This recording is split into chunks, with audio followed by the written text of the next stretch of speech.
Hello बच्चों, जय हिंद। पिछली वीडियो में हम लोगों ने वंशागति के बारे में जाना था तथा हम लोग मेंडल का एक संकरण करवा रहे थे, यानी कि हमने एक लंबा एक बौना लिया था जिसके बीच में हमने संकरण कर, तो हमने देखा अगली पीढ़ी जो थी सब लंबी आई थी। कारण था उसके बारे में चर्चा कर रहे थे हम लोग। लेकिन उससे पहले हमें एक शब्द और जानना है जो हमने थंबनेल में आप लोगों ने देखा होगा, लिखा हुआ है वंशागति। थंबनेल में जो लिखा हुआ वंशागति और विविधता, दो शब्द दिया का सिद्धांत है ना, वंशागति और विविधता का सिद्धांत। तो हमने तो वंशागति जान लिया था उस दिन पिछली वीडियो में। चलिए इसको एक बार शॉर्ट में थोड़ा सा समझते हैं कि वंशागति क्या है। वैसे तो हम बता दिए हैं लेकिन एक बार उसको रिपीट कर देते हैं। वंशागति किसे कहते हैं? जीवों के लक्षण एक पीढ़ी से अगली पीढ़ी में स्थानांतरित होना, या एक पीढ़ी से अगली पीढ़ी में जाना, या फिर माता पिता से बच्चों में जाना ही क्या कहलाता है? वंशागति कहलाता है, जो हमने बहुत ही डिटेल से पिछली वीडियो में बता दिया। इस वीडियो में हम लोग विविधता जानते हैं। विविधता क्या है? पिछली वीडियो में हमने जाना था वंशागति। तो ये बताइए कि वंशागति होती है तो माता पिता के जो गुण होते हैं वो बच्चों में ट्रांसफ़र हो जाते हैं। माता पिता के गुण बच्चों में ट्रांसफ़र होते हैं ना, ये तो हमने बताया था, है ना।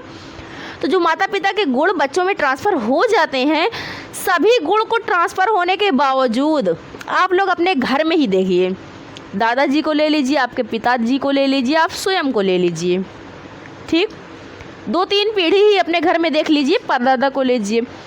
हमने बताया था कि मनुष्य का बच्चा मनुष्य ही सदा होता है ना। तो ये वंशागति थी, यानी कि एक गुण एक पीढ़ी से गुण जो दूसरी पीढ़ी में जा रहे थे। गुण ट्रांसफ़र होने के बावजूद आपके दादाजी जो थे और उनके बच्चे यानी कि जो संतान आई आपके पिताजी थे, तो क्या दादाजी और पिताजी बिल्कुल समान थे? तो आप यदि शरीर की बनावट देखेंगे तो आप कहेंगे हाँ वो बिल्कुल समान थे, मनुष्य का बच्चा मनुष्य ही था, वो कोई और जाति का नहीं था। लेकिन फिर भी पूरा का पूरा गुण ट्रांसफ़र होने के बावजूद उनके फेस जो था वो बिल्कुल समान नहीं था। आप लोग किसी बच्चे को देखकर कहते होंगे कि हाँ ये अपनी मम्मी पे गया, ये अपने पापा पे गया है, ये इसमें मिल रहा है उसमें मिल रहा है, ऐसा बोला जाता है। तो उनके फेस का कोई ऐसा अंग होता है जो किसी, जैसे आँख किसी में मिल रही हो, नाक किसी में मिल रही हो, लेकिन पूरी तरीके से बिल्कुल फेस एक दूसरे के समान नहीं होता है, थोड़ा सा भिन्न हो जाता है। भिन्न मतलब अलग हो जाता है, असमान हो जाता। समान मतलब एक जैसा, असमान मतलब नहीं, समान मतलब समान, यानी कि समान नहीं यानी कि असमान हो गया, है ना। तो बिल्कुल भी वो जो आपके पिताजी हैं वो आपके दादाजी से सेम टू सेम नहीं मिलते। हाँ हो सकता है इतना मिलते हो कि पता चलता हो ये इनके बच्चे हैं, लेकिन बिल्कुल सेम टू सेम वो नहीं होते हैं, फ़र्क होता है ना। वैसे ही अपने पिताजी को ले लीजिए और स्वयं को ले लीजिए, क्या आप अपने पिताजी में बिल्कुल सेम टू सेम मिलते हैं? यदि ऐसा होता तो हर इंसान कोई किसी को पहचान ही नहीं पाता, हर किसी का फेस जो है वो बिल्कुल समान होता। तो हम फेस से जो एक दूसरे को पहचान रहे हैं, हाँ फेस देखकर बताते हैं ये लड़का है, ये है, हम एक दूसरे को नाम लेकर बुलाते हैं क्योंकि हम उसके फेस से उसको पहचान रहे होते हैं। लेकिन यदि मान लीजिए फेस बिल्कुल समान होता तो क्या हम एक दूसरे को पहचान पाते? नहीं पहचान पाते, क्योंकि बिल्कुल समान होता। लेकिन थोड़ा बहुत उनमें विभिन्नता, विभिन्न मतलब अलग अलग, भिन्न भिन्न, इसे अलग अलग कहें, विभिन्नता कहें, भिन्न भिन्न कहें,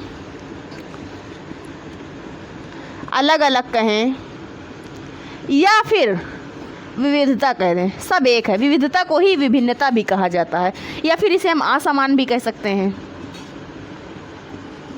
ठीक। विविधता कहें, विभिन्नता कहें, भिन्न भिन्न कहें, अलग कहें, असमान, समान मतलब समान, सेम, मतलब नहीं, सेम नहीं यानी कि समान नहीं तो इसका मतलब असमान, जब सेम नहीं तो असमान, असमान मतलब विभिन्नता, विभिन्नता मतलब विविधता, ठीक है। तो जो माता पिता के बच्चों में कुछ कुछ जो है भिन्नताएं आ जाती हैं, उसी को ही हम लोग कहते हैं विविधता। समझ में आया? वंशागति क्या है? माता पिता के गुणों का संतान में ट्रांसफ़र होना ही क्या कहलाता है? माता पिता के गुण यानी कि जनक के जो गुण है वो संतान में स्थानांतरित हो जाना क्या कहलाता है? वंशागति कहलाता है। लेकिन माता पिता से जो संतान थोड़ा बहुत भिन्न हो जाती है वो क्या कहलाता है? विविधता कहलाता है, या फिर विभिन्नता कहलाता है, या फिर असमानता कहलाता है, कुछ भी आप अपनी लैंग्वेज में कह सकते हैं, ठीक है। ये हो गया वंशागति और ये हो गया विविधता। और हमने एक शब्द और उस दिन बताया था, आनुवांशिकी, है ना, आनुवांशिकी, जिसे इंग्लिश में जेनेटिक्स भी कहा था। ये क्या है? तो ये हमने बताया था कि ये एक ऐसी शाखा है, जेनेटिक्स या आनुवांशिकी, ये एक शाखा है, जैसे हमने बताया था साइटोलॉजी एक शाखा, इसके बारे में हमने डिटेल से वैसे बता दी है। ठीक, तो जेनेटिक्स जो है ये एक शाखा है, इस शाखा के अंतर्गत हम वंशागति का तो अध्ययन कर रहे थे, लेकिन जो जेनेटिक्स है इसी शाखा के अंतर्गत विविधता का भी अध्ययन किया जाता है। जेनेटिक्स के अंतर्गत सिर्फ और सिर्फ वंशागति का ही नहीं बल्कि विविधता का भी अध्ययन किया जाता है। तो हम इस तरह से कह सकते हैं जेनेटिक्स क्या है अगर पूछा जाए तो जेनेटिक्स विज्ञान की एक ऐसी शाखा है जिसके अंतर्गत वंशागति तथा विविधता दोनों का अध्ययन किया जाता है, ना कि सिर्फ एक का। समझ में आया? आनुवंशिकी क्या है? एक विज्ञान की एक ऐसी शाखा जिसके अंतर्गत वंशागति तथा विविधता इन दोनों का अध्ययन किया जाता हो तो उसे हम क्या कहेंगे? आनुवंशिकी, या फिर इसे आनुवंशिक विज्ञान भी कहते हैं।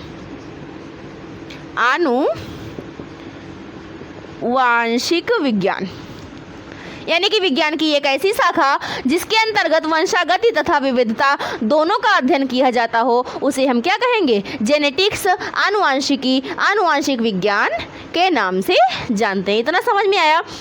इन सब पे मेंडल ने अपने 3 नियम दिए थे। मेंडल के 3 नियम क्या है चलिए देखते हैं।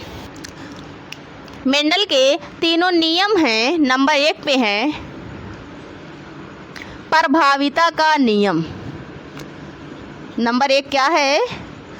प्रभाविता का नियम, जिसे इंग्लिश में कहते हैं law of dominance.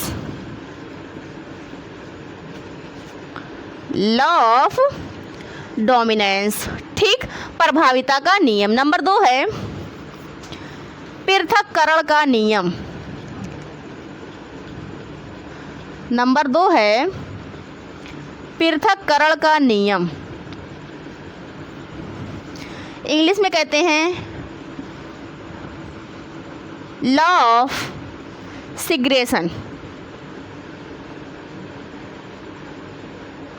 Law of सिग्रेशन, ठीक। नंबर 3 पे है स्वतंत्र अपव्यूहन का नियम। स्वतंत्र अपव्यूहन का नियम,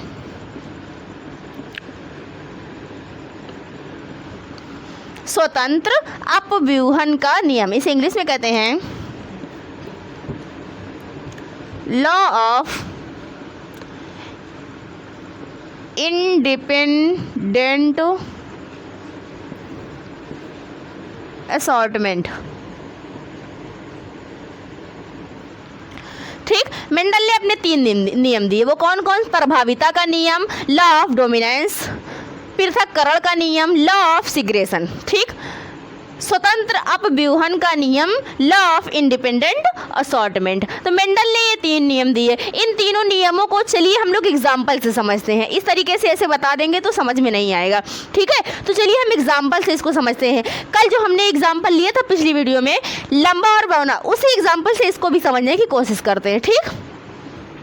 पहला है लॉ ऑफ डोमिनेंस।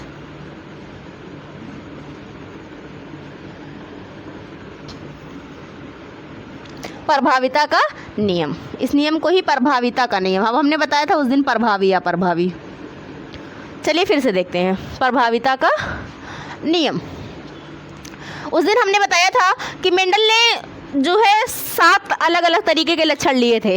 वो लक्षण किसके थे? वो लक्षण थे मटर के पौधों को, मटर के पौधे के। अब मटर के पौधा उन्होंने क्यों लिया था ये हमने बताया था, ठीक है। तो आज उन्हीं 7 लक्षणों में से हम एक लक्षण को उठाते हैं, वो ये है लंबा और बौना। बोल तो रहे हैं लंबा और बौना और लिख रहे हैं कैपिटल टी स्मॉल टी। ऐसा क्यों? बता दिया था हमने कि लंबे के लिए कैपिटल टी क्यों प्रयोग किया जाता है और बौने के लिए स्मॉल टी क्यों प्रयोग किया जाता है। क्योंकि लंबे को इंग्लिश में कहते हैं, हमने बताया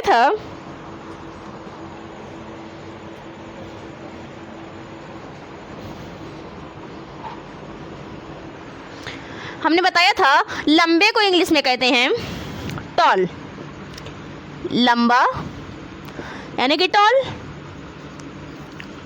बौना इंग्लिश में कहते हैं डॉर्फ। ठीक। तो इन्होंने क्या किया, बार बार लंबा बौना लिखने से अच्छा है इन्होंने ले लिया एक शब्द। वो शब्द क्या था, क्यों टी ही लिया, कुछ भी ले सकते थे, ARZ कुछ भी ले सकते थे, लेकिन उन्होंने टी ही क्यों लिया, इसका भी क्वेश्चन था। तो वो ये है कि जो कैपिटल टी उन्होंने प्रयोग किया वो इसी टॉल का टी था। उन्होंने सोचा कि क्या बार बार टॉल या बार बार लंबा लिखें, उसी का उन्होंने पहला अक्षर यानी कि टी ले लिया।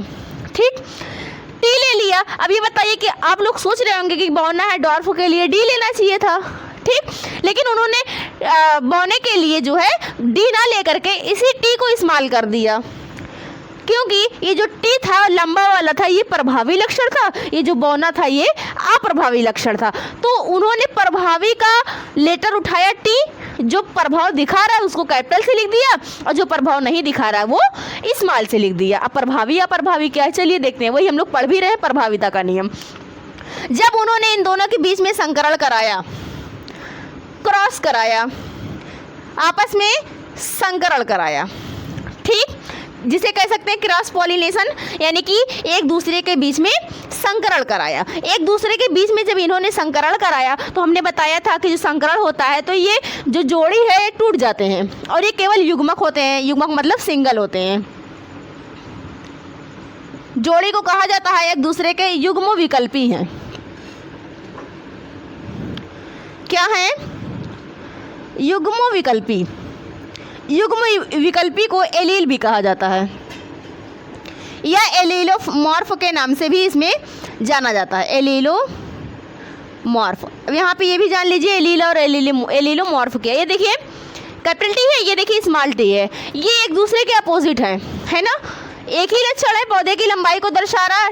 लंबाई दो हो सकती है, तो लंबा हो सकता है पौधा या तो बौना हो सकता है ना। तो ये जो एक दूसरे के विपरीत जोड़े होते हैं इन्हीं को कहा जाता है युग्म विकल्पी। क्या कहा जाता है, युग्म विकल्पी। ये एक दूसरे के अपोजिट है, यानी कि ये एक दूसरे के युग्म विकल्पी है, या फिर हम कह सकते हैं एक दूसरे के एलील है या फिर एलीलोमॉर्फ है। समझ में आया, ये तो हो गया युग्म विकल्पी। जब ये संकरण होता है तो एक दूसरे से संकरण करने के लिए इनके जोड़े जो हैं वो अलग होते हैं। क्यों अलग होते हैं ये भी हमने बताया था कि गुणसूत्र के यदि जोड़े पूरे चले जाएंगे, तो यदि एक माता के शरीर में 46 गुणसूत्र है, पिता का भी 46 है, दोनों का मिलेगा तो आने वाले बच्चों का 92 हो जाएगा, जो कि ऐसा कभी होता नहीं है। यदि माता का 46 है, पिता का भी 46 है, तो हमने बताया था कि आधे यानी कि 23 जाएंगे तो अगले बच्चे में भी फिर से 46 ही होंगे, 46 का डबल नहीं होते हैं, ऐसा हमने बताया था ना। तो यही कारण इसमें भी है। ये बताइए शरीर में दो ही, इसके भी पौधे के शरीर में भी 2 ही जीन होगा, इसके भी 2 ही जीन होगा। अभी दोनों अगर दोनों चले जाते हैं, कैपिटल टी स्मॉल टी, तो इसके बच्चे के शरीर में 4 हो जाता ना, लेकिन ऐसा नहीं होता।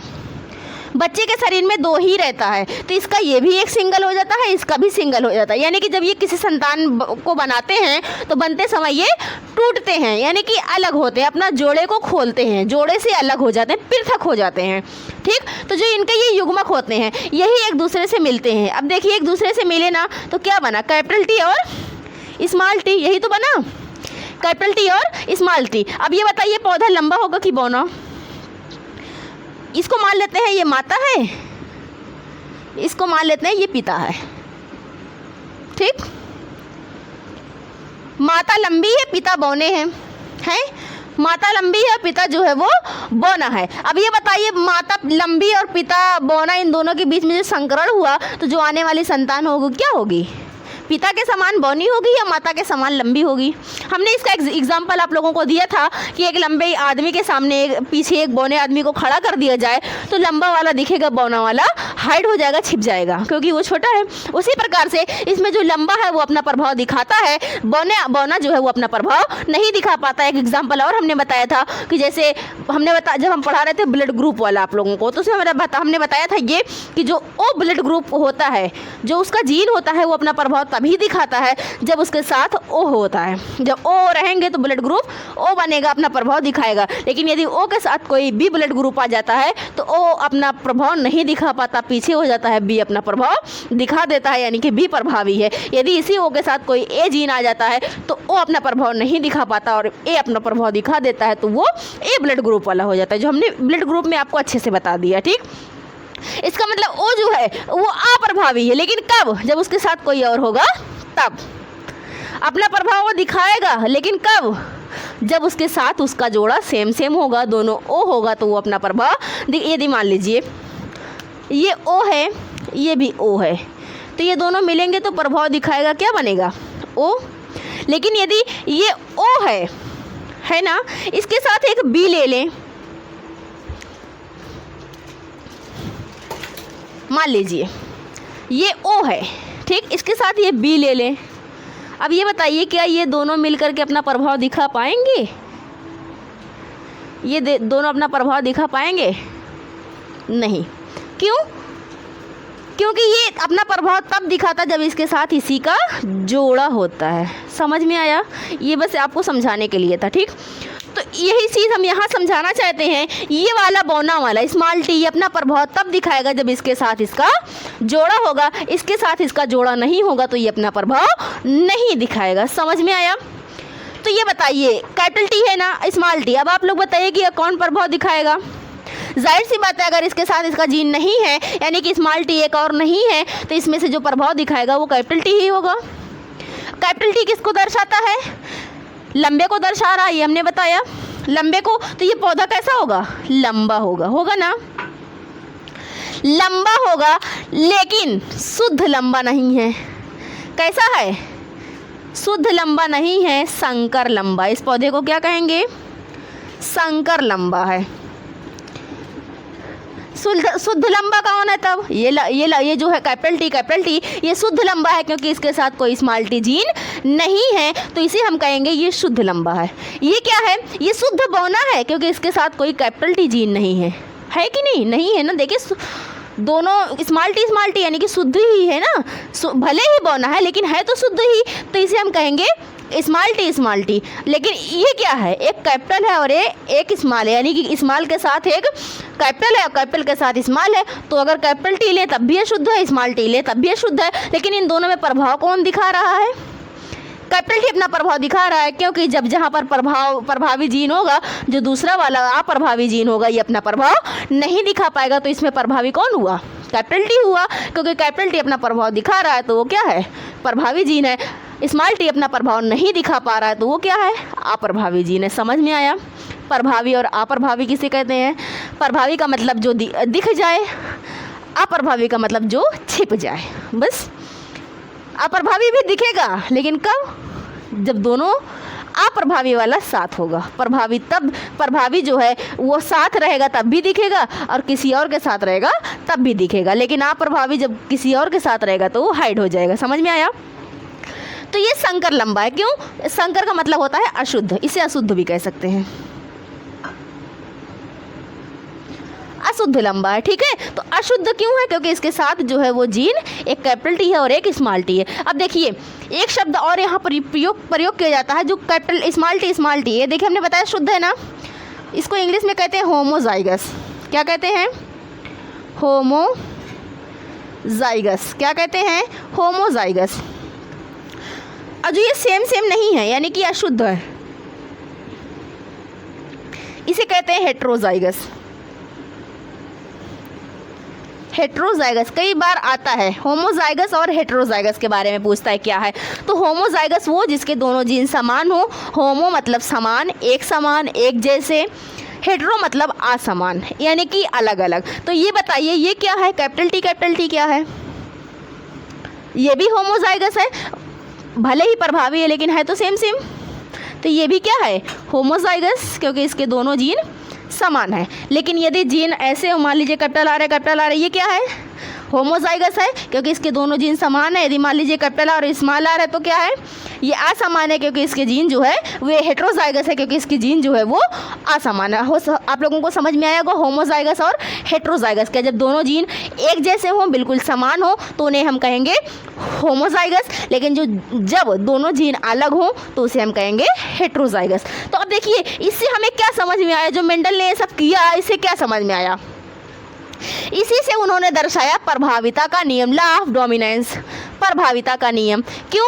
इसमें यही तो दिखाया गया है ना कि एक प्रभावी होता है, एक अप्रभावी होता है। यानी कि जब दो एक दूसरे के विपरीत लक्षण एक साथ होते हैं, विपरीत ही तो है, एक पौधे की लंबाई को दोनों दर्शा रहे हैं, लेकिन एक बौना है और एक लंबा है, तो ये दोनों एक दूसरे के विपरीत हैं। अब एक दूसरे के विपरीत लक्षण जब एक साथ होते हैं तो उसमें एक अपना प्रभाव दिखाता है, वो प्रभावी कहलाता है, और जो अपना प्रभाव नहीं दिखाता है वो अप्रभावी कहलाता है। यही है मेंडल का प्रभाविता का नियम। समझ में आया? इसके बाद है मेंडल का पृथक्करण का नियम। चलिए देखते हैं वो क्या है। मेंडल का लॉ ऑफ सिग्रेशन यानी कि पृथक्करण का दूसरा नियम है। मेंडल का दूसरा नियम है ना पृथक्करण का नियम, यानी कि लॉ ऑफ सिग्रेशन। ठीक, पृथक्करण का नियम क्या कहता है? ये देखिए, जो हमने पहले अभी आप लोगों को प्रभाविता का नियम समझाया ये वही है। आप लोगों को कुछ अलग दिख रहा होगा, पिछले में हमने ये नहीं बनाया था, कुछ अलग तरीके से थी यही चीज़, लेकिन अलग तरीके से थी। क्या थी? लंबा और बौना के बीच में संकरण कराया तो जो है जनरेशन आई थी वो हेटेरोजाइगस यानी कि संकर लंबा था।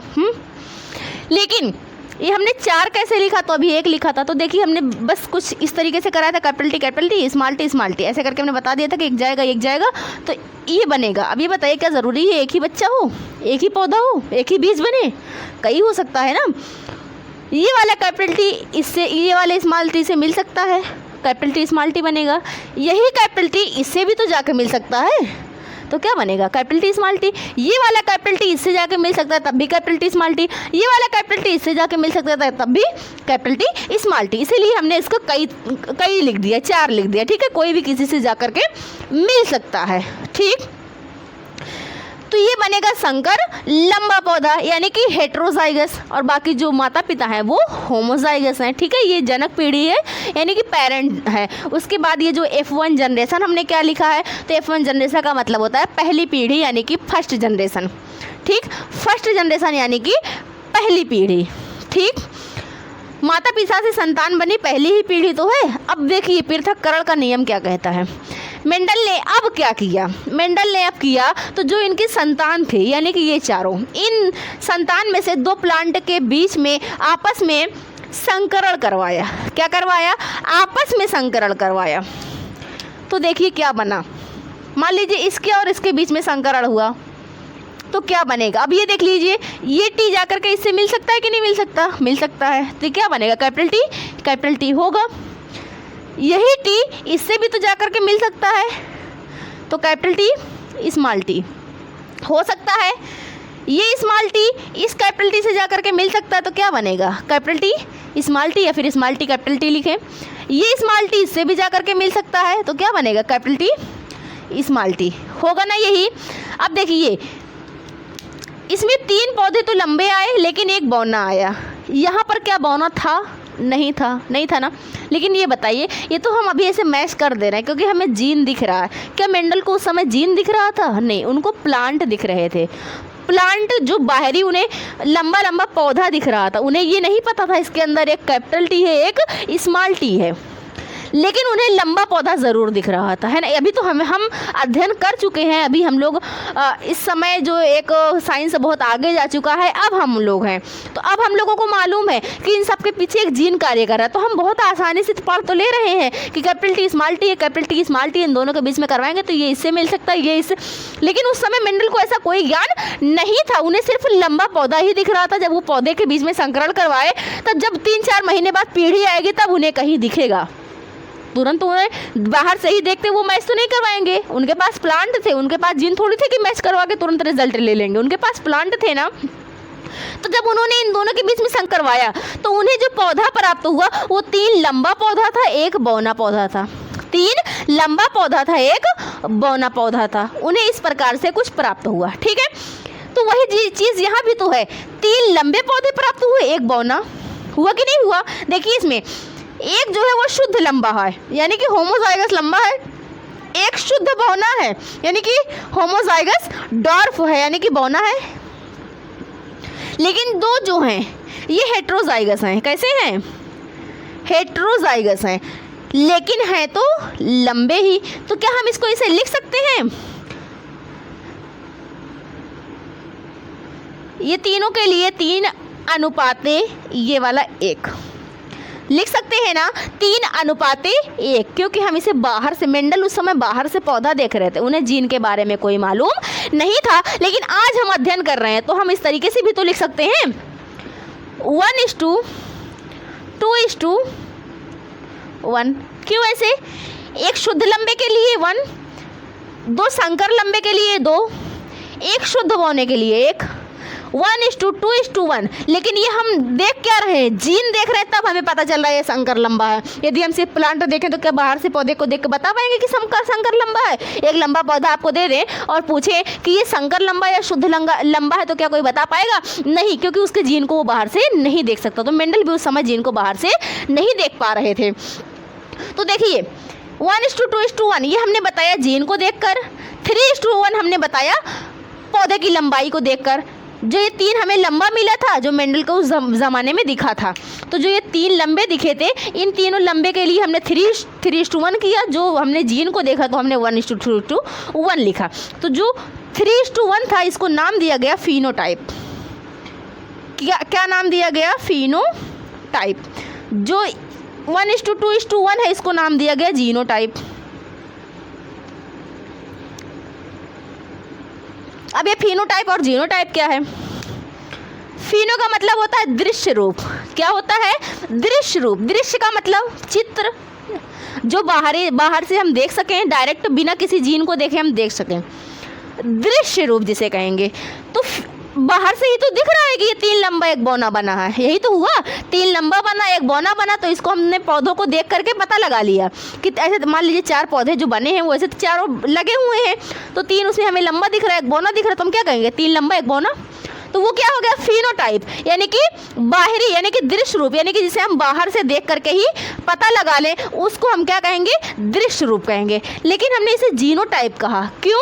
क्योंकि इसके जीन को हमने देख करके बताया 1:2:1 है, ना कि बाहर से देखकर।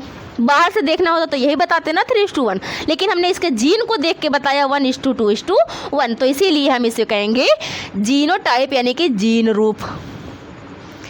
दृश्य रूप और जीन रूप, बाहर से देख के यदि बताएं तो वो फिनोटाइप होगा, और जीन को देख के बताएं तो वो जीनोटाइप होगा। तो चलिए सबसे पहले जो हेडिंग है वो भी तो समझना है कि पृथक्करण क्या बता रहा है। अब देखिए यहाँ से मेंडल जी को ये ज्ञान हुआ कि कैपिटल टी है, और जो पहले फर्स्ट जनरेशन, ये तो सेकंड जनरेशन हो गई है ना, इन दोनों के भी बच्चे हैं, तो ये F2 जनरेशन, इसे क्या कहेंगे? F2 generation. ये तो सेकंड पीढ़ी है, यानी कि दूसरी पीढ़ी है, यानी कि F2 जनरेशन है ना। दो इसमें एक शुद्ध लंबा हुआ और एक शुद्ध बौना हुआ, 2 जो है वो संकर लंबे हुए, यही हुए। अब ये बताइए ऊपर जो इसके माता पिता, यही तो इसके माता पिता है कि ये माता पिता है? नहीं, इसके ये मान लीजिए एक दादा है, ये उसका बच्चा है, ये इसका बच्चा है, तो ये आप हो गए। ये आपके दादा हैं और ये आपके पिताजी हैं, ये आप हैं। तो 3 पीढ़ी गई ना कि 2। एक तो जनक वाली पीढ़ी हो गई, एक उनकी संतान आई, दूसरी उनकी भी संतान आई। तो ये बताइए जो पौधा था ऊपर वाला, ठीक, जनक जो था, इसकी जो संतान थी ये, अब ये जो सेकंड पीढ़ी है ये इसकी संतान नहीं है, ये इसकी संतान है, यही तो है। इसके बीच में संकरण हुआ तो ये संतान बनी है। तो जो इसकी संतान है, इसमें माता पिता को देखिए, क्या कोई बौना माता पिता है? नहीं, ये भी लंबा, ये भी लंबा है, लेकिन है दोनों संकर लंबे है ना। लेकिन मेंडल को तो उस समय जीन दिख नहीं रहा था, तो उन्हें क्या पता ये संकर लंबे हैं कि शुद्ध लंबे हैं। लेकिन ये दोनों संकर लंबे थे, तो मेंडल ने क्या देखा, जब इन दोनों के बीच में आपस में संकरण कराया गया तो आने वाली पीढ़ी में एक बौना आ गया। तब उन्होंने सोचा कि बौना क्यों आया? माता पिता तो दोनों लंबे थे, लंबा आना चाहिए था, बौना कहाँ से आ गया? तब उन्हें पता चला कि जो जीन होते हैं वो भले ही लंबे और बौने के एक दूसरे के साथ मिल तो जाते हैं, लेकिन वो एक दूसरे में बिल्कुल घुल नहीं जाते। अब जैसे दूध है और तेल है, ठीक है, पहले दूध और पानी को लेते हैं। दूध और पानी होता है, एक दूसरे में मिलता है तो पूरी तरीके से घुल जाता है। अब उसे आप अलग करना चाहें तो नहीं कर पाएंगे। लेकिन जो दूध होता है और वो पानी होता है और तेल होता है, इस दोनों को मिलाएंगे तो तेल बिल्कुल अलग हो जाता होता है ना। उसी प्रकार से ये जो लंबे के जो जीन थे, मेंडल को पता चला कि ये दूध और पानी की तरह बिल्कुल आपस में घुल नहीं जाते हैं, जब इसे मौका मिलेगा तो ये फिर से एक दूसरे से अलग हो जाएंगे। इन्हें क्या पता चला कि जब इन्हें मौका मिलेगा तो ये अलग हो जाएंगे। जो कैपिटल टी था, ये दोनों कैपिटल टी स्मॉल टी था, ये एक दूसरे से मिल नहीं जाते। ऐसा नहीं होता कि स्मॉल टी कैपिटल सी के साथ चला गया तो अब उसी के साथ हमेशा जुड़ा रहेगा।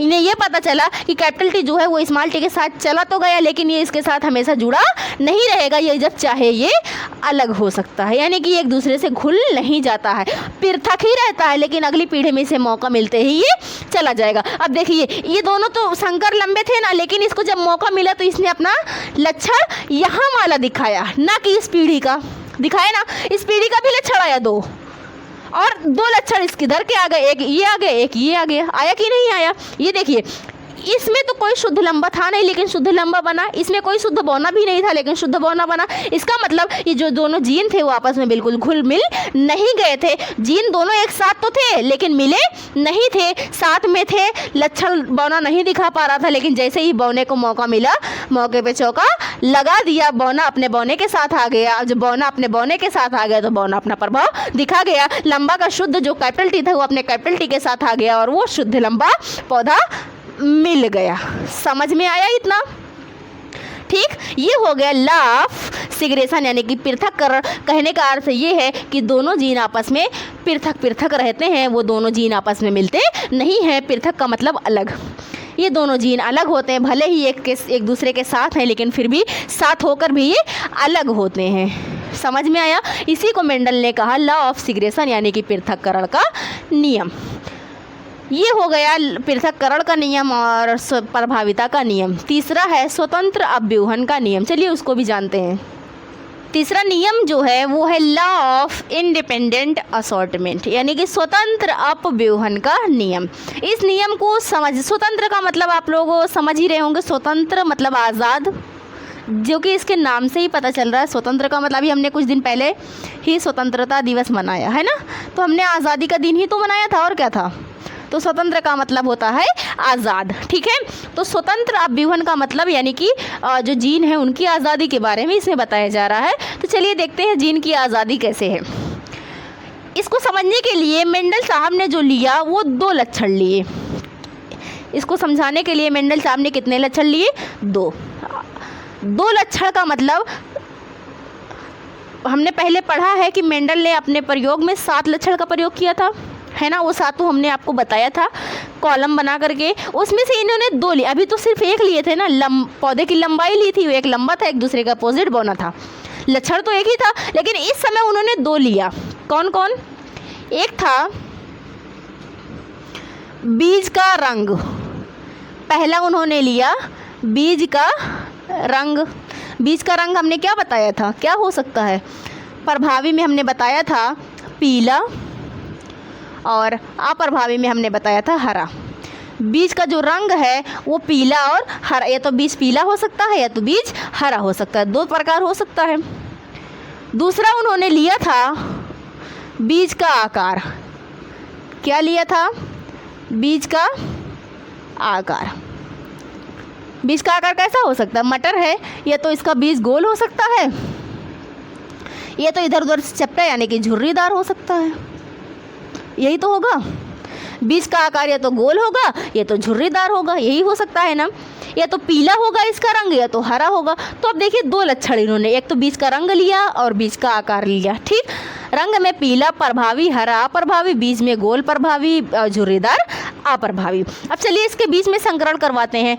तो एक होगा पीला गोल, दूसरा होगा हरा झुर्रीदार, यही तो होगा। अप्रभावी को एक साइड, प्रभावी को एक साइड। तो एक होगा पीला और गोल, पीला गोल। दूसरा होगा हरा झुर्रीदार, यही तो होगा। अब देखिए इसके लिए क्या शब्द, बार बार हम पीला गोल हरा झुर्रीदार थोड़ी लिखेंगे, हम एक शब्द लेते हैं। शब्द क्या बनेगा? पीले को इंग्लिश में कहते हैं येलो, गोल को कहते हैं राउंड, हरे को कहते हैं ग्रीन,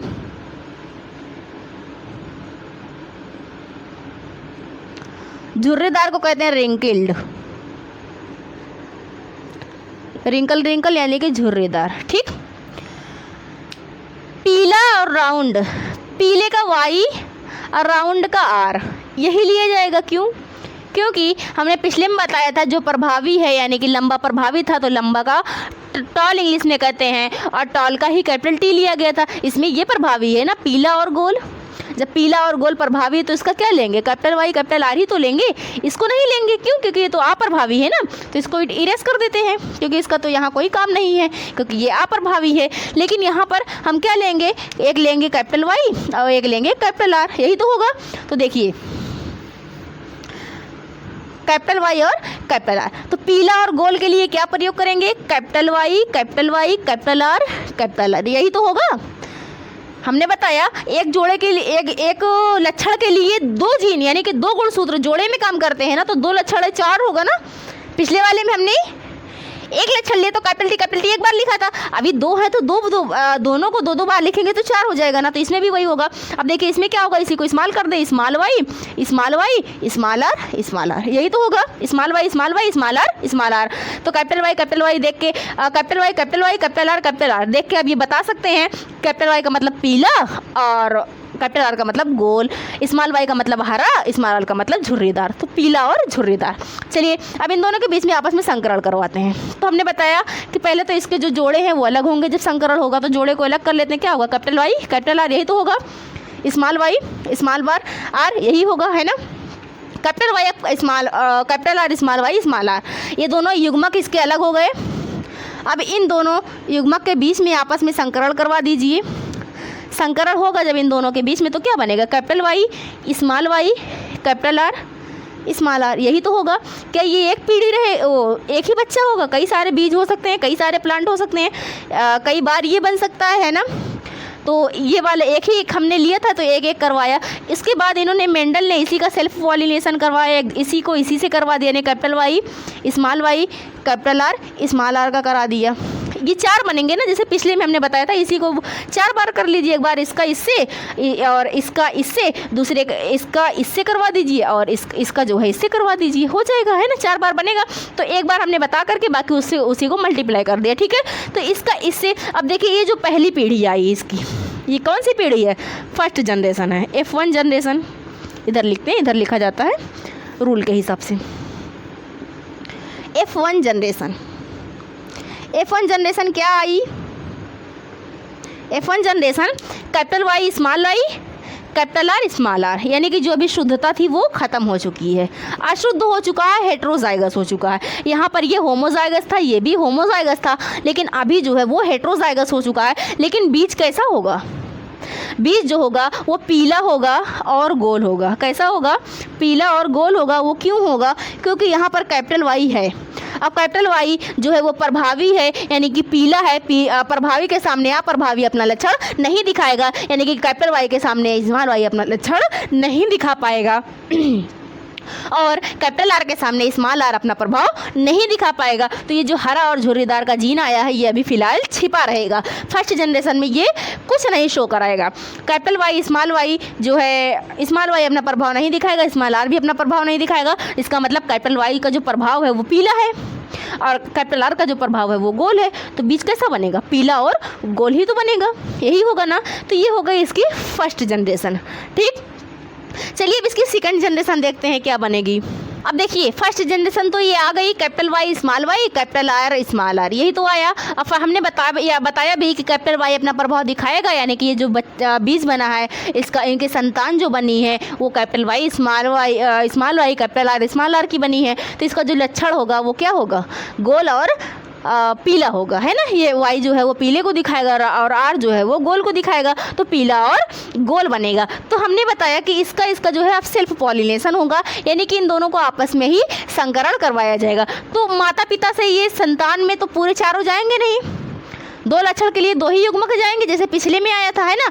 ये तो कैपिटल वाई कैपिटल आर जाएगा तो स्मॉल वाई स्मॉल आर जाएगा, तो फिर कैपिटल वाई स्मॉल आर से जाएगा तो फिर स्मॉल वाई कैपिटल आर से जाएगा, यही तो होगा। तो चलिए देखिए इसको भी बना लेते हैं कि इन चारों में से कोई दो जीन ही बच्चे में जाएगा, एक तो रंग को दिखाएगा, एक आकार को दिखाएगा, तो वो कोई भी हो सकता है। तो देखिए कौन कौन सा हो सकता है। ये तो कैपिटल वाई जा सकता है, कैपिटल आर जा सकता है, ये दोनों मिलेंगे तो कैपिटल वाई कैपिटल आर भी हो सकता है, ये तो कैपिटल वाई स्मॉल आर जा सकता है, कैपिटल वाई स्मॉल आर जा सकता है, या फिर स्मॉल वाई कैपिटल आर जा सकता है, ये भी तो हो सकता है।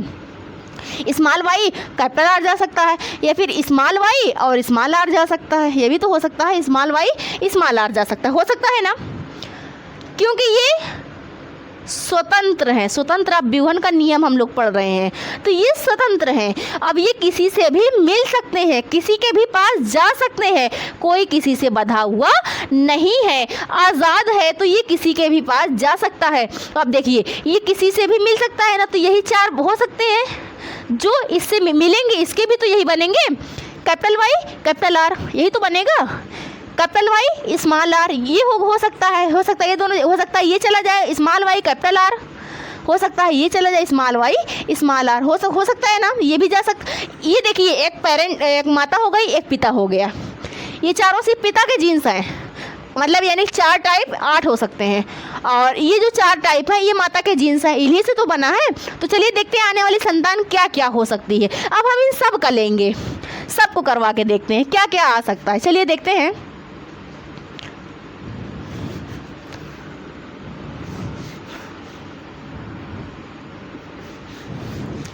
यही है ना, इसको चलिए करवाते हैं। अब इसको हम लोग जो समझेंगे वो एक चौखाने की विधि से समझेंगे, यहाँ बहुत अधिक होगा, इसको हम इतना बना नहीं पाएंगे। यहाँ पे बनाना चाहिए तो बना सकते, जैसे इधर हम लिख देंगे इतना, इधर भी इतना लिख देंगे, लेकिन इसको समझने का एक बहुत ही आसान तरीका जो वैज्ञानिकों ने बनाया वो था पुनेट की चौखाने विधि। पुनेट नाम के वैज्ञानिकों ने एक चौखाने विधि दी इसे समझने के लिए, उसे हम लोग कहते हैं पुनेट की चौखाने की विधि। पुनेट की चौखाने की विधि, ठीक। पुनेट की चौखाने की विधि से समझते हैं। कोई पूछेगा कि जो फर्स्ट जनरेशन या सेकंड जनरेशन को समझने के लिए जो विधि का प्रयोग किया जाता है वो कौन सी विधि है, तो वो विधि है पुनेट की चौखाने की विधि। अब पुनेट की चौखाने की विधि में कैसे देखते हैं, ये देखते हैं।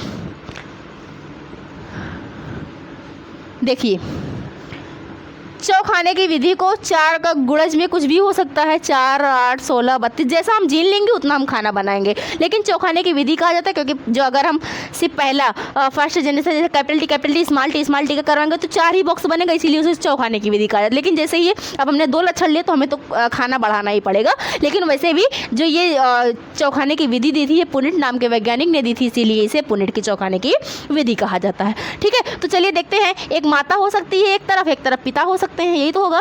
एक तरफ माता को लिख लेते हैं, एक तरफ पिता को। साइन आप लोग जानते होंगे, एक चिन्ह होता है जो माता के लिए होता है, वो गोल हमने बताया था, गोल के ऊपर प्लस कर देंगे, ये माता का चिन्ह होगा।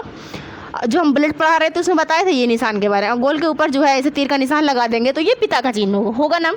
तो चलिए इधर माता, इसको माता मान लेते हैं, इसको पिता मान लेते हैं। ठीक, इन दोनों के बीच में आपस में करवाने जा रहे हैं संकरण। कैपिटल वाई कैपिटल आर हो सकता है, कैपिटल वाई कैपिटल आर, ठीक। कैपिटल वाई स्मॉल आर हो सकता है, कैपिटल वाई स्मॉल आर हो सकता है। स्मॉल वाई कैपिटल आर हो सकता है, स्मॉल वाई कैपिटल आर हो सकता है। स्मॉल वाई स्मॉल आर हो सकता है, स्मॉल वाई स्मॉल आर भी हो सकता है, होगा। यही सेम चीज़ यहाँ भी बनेगी क्योंकि सेम है दोनों, है ना। तो उतार देते हैं capital Y capital R, capital Y small R, small Y capital R, small Y small R हो सकता है ना। चलिए इसको खाना बना देते हैं।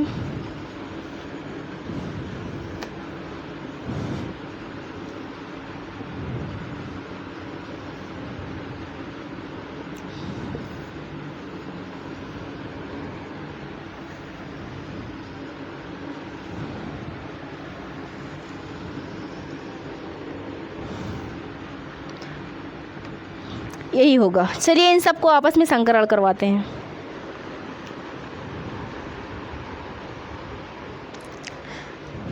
जब इन सभी का आपस में संकरण करवाएंगे तो ये देखिए, एक तरफ ये माता के जीन्स हैं, एक तरफ पिता के जीन्स हैं। कोई किसी से भी मिल सकता है, यहाँ पे यहीं पर बता दिया गया, कोई किसी से भी मिल सकता है ना। तो ये इससे मिलेगा तो क्या बनेगा, कैपिटल वाई कैपिटल आर मिलेगा तो क्या बनेगा, कैपिटल वाई कैपिटल आर से मिल सकता है। ये देखिए ये जो बॉक्स बना है ये इन दोनों के मेल से बना, इसके और इसके मेल से ये बॉक्स बना, इसके और इसके मेल से ये बॉक्स बना, है ना। ये दोनों मिलेंगे तो क्या होगा, capital Y capital I capital R, यही तो होगा। ये और इससे मिल जाएगा तो capital Y capital R small R, ये बनेगा। यहाँ पे स्मॉल आर है, ये इससे मिलेगा तो क्या बनेगा, capital Y small Y capital R capital R, यही बनेगा। ये अगर इससे मिलेगा तो क्या बनेगा, capital Y small Y capital R small R, यही तो बनेगा। देख लीजिए, मिला लीजिए, सेम सही है। कुछ गलती होगी तो बताइएगा आप लोग भी। कैपिटल वाई ये इससे मिलेगा, अगर देखिए ये यहाँ ये वाला जो बॉक्स है ये इसके और इसके मिलने से बना है, तो capital Y capital R small R ये होगा। ये वाला जो है ये कैपिटल वाई स्मॉल आर ये होगा। ये वाला जो है ये इधर देख लीजिए, कैपिटल वाई स्मॉल आर है, तो capital Y small Y capital R small R ये बनेगा। ये वाला इससे मिलेगा तो क्या बनेगा, इधर देख लीजिए, कैपिटल वाई है, इधर स्मॉल वाई है, इसमें भी का स्मॉल आर है, इसमें भी स्मॉल आर है, तो क्या बनेगा, कैपिटल वाई स्मॉल आर होगा। अगला देखिए क्या बनेगा, ये वाला इससे मिलेगा ना, फर्स्ट वाला है, तो capital Y small Y capital R ये बनेगा। ये है capital Y capital R small R capital Y small I capital R small R, यही तो बनेगा। स्मॉल वाई इधर भी स्मॉल है, स्मॉल वाई इसमें भी कैपिटल आर है, इसमें भी कैपिटल आर है, तो कैपिटल आर यही तो बनेगा। अगला है, इधर स्मॉल वाई है, इधर भी स्मॉल वाई है, तो क्या बनेगा, स्मॉल वाई उधर कैपिटल आर है, इधर स्मॉल आर है, तो कैपिटल आर स्मॉल आर बनेगा। ये क्या है, small Y small R capital R, तो क्या बनेगा, कैपिटल वाई स्मॉल वाई और कैपिटल आर स्मॉल आर यही बनेगा। अगला है कैपिटल वाई स्मॉल आर क्या बनेगा, कैपिटल वाई स्मॉल वाई इधर भी स्मॉल आर है, इधर भी स्मॉल आर है, दोनों स्मॉल आर बनेगा। ये स्मॉल वाई है, वो भी स्मॉल वाई है, तो दोनों स्मॉल वाई रहेगा। एक कैपिटल वाई है, एक कैपिटल आर है, दूसरा स्मॉल आर है, तो एक कैपिटल आर दूसरा स्मॉल आर बनेगा होगा। ये देखिए स्मॉल वाई है, स्मॉल आर है ना, तो ये स्मॉल वाई स्मॉल आर बनेगा। ये तो हो गए इनके जीन्स। पेड़ में ये नहीं दिखता है, पेड़ पे जीन लिखे नहीं होते हैं, लेकिन जब पीढ़ियाँ आती हैं तब पता चलता है कैसे क्या। अब चलिए देखते हैं पीढ़ियाँ क्या क्या आई इनकी। ये तो खैर इनके माता पिता हैं। ये बॉक्स में देखते हैं, ये 16 का हमने लिया है ना, 4 मतलब 8 थे, इन दोनों को जब मिलाएगा तो ये 16 बने हैं ना। तो देखिए ये और ये वाला क्या बना, कैपिटल वाई कैपिटल आर दोनों कैपिटल वाई है, किसको दर्शाएगा, पीला रंग दर्शाएगा। कैपिटल वाई प्रभावी कौन है, पीला है, कैपिटल आर गोल, बीच कैसा बना, पीला और गोल। कैपिटल वाई है, कैपिटल आर है, कैपिटल वाई है, ये भी पीला बनेगा। कैपिटल आर है, स्मॉल आर अपना प्रभाव नहीं दिखाएगा क्योंकि स्मॉल आर है, अप्रभावी है, प्रभावी के सामने अपना प्रभाव नहीं दिखाता है। तो ये जो कैपिटल आर है, स्मॉल आर के सामने अपना प्रभाव कैपिटल आर दिखाए। कैपिटल आर जो है वो क्या देगा, वो गोल देगा क्योंकि आर से राउंड होता है, राउंड मतलब गोल होता है, तो ये भी पीला और गोल बनेगा। ये कैपिटल वाई स्मॉल वाई है, भले ही स्मॉल वाई है लेकिन स्मॉल वाई अपना प्रभाव नहीं दिखाएगा, तो कैपिटल वाई के कारण ये बीज बनेगा पीला। और ये जो दोनों कैपिटल आर तो जाहिर सी बात है कि ये गोल ही बनेगा, राउंड होगा।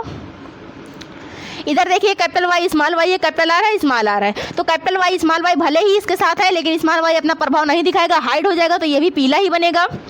और ये कैपिटल आर स्मॉल आर है, तो ये भी गोल ही बनेगा क्योंकि स्मॉल आर अपना प्रभाव नहीं दिखाएगा होगा। अगला देखते हैं इसी प्रकार, तो ये भी पीला ही गोल बनेगा।